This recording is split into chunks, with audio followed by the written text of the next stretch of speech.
Tatlong players na nire-redeem ang kanilang mga sarili this season. Pangit nga ang laro ng mga players na ito last year o di kaya in-spend nila ang taon sa isang rehab from an injury at kailangan na revive nila ang kanilang laruan sa pagpasok ng 2023 to 2024 NBA season. Number 1, Zion Williamson. Matapos pangunahan ng New Orleans Pelicans sa number 1 spot ng Western Conference in the early stages ng regular season last year, ay nagkaroon ng isang season-ending injury si Zion.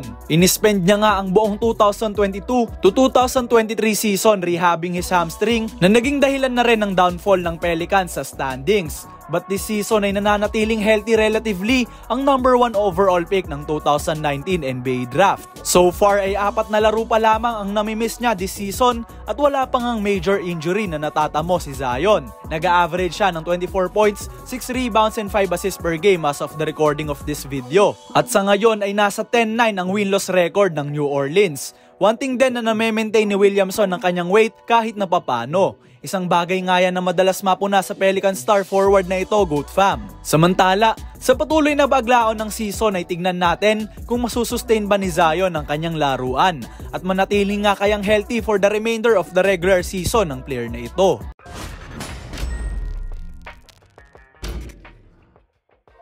Number 2, Rudy Gobert. Matapos maging laughingstock ng NBA for the past 2 years, ay muli nang nagbabalik sa DPOY conversation si Stifle Tower. Matapos ngang manalo ni Gobert ng 3 Defensive Player of the Year awards, ay tila nagregress ng sobra ang player na ito. To the point na naging liability siya ng sobra against Denver Nuggets sa playoffs. Last year ay nakuha niya ang lowest production ng kanyang career in terms of blocks since his rookie year sa NBA.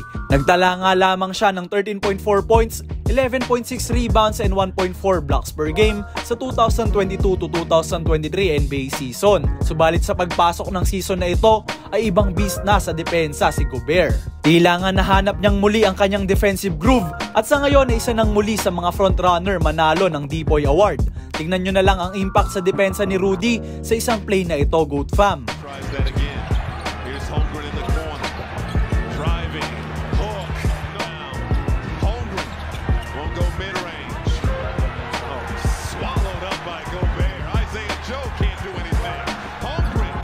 Sa ngayon ay nasa 102.3 ang defensive rating ni Gobert na highest sa buong NBA by a mile. At nag-a-average siya ng 12.4 points, 11.5 rebounds and 2.3 blocks per game, anchoring the defense ng best team sa Western Conference so far.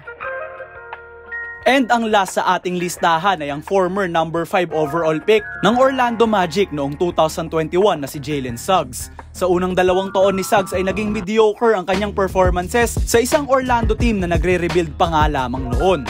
Bilang isang high draft pick ay inasahan si Suggs na mag-develop bilang isang scoring two-way star matapos ang great performances niya sa college. Subalit sa unang 2 taon niya sa NBA ay naging inconsistent ang player na ito at nabag rin siya ng mga injuries dahilan upang maglaro lang ng a total of 101 games in his first 2 seasons, averaging 10.8 points, 3.3 rebounds, 3.6 assists and 1.2 steals per game.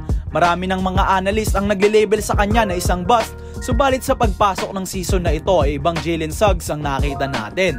Tila ba naging isang relentless player si Suggs na nagbibigay ng high motor plays every time sa Magic at nag-improve na rin ng sobra ang kanyang depensa to go along with this energy.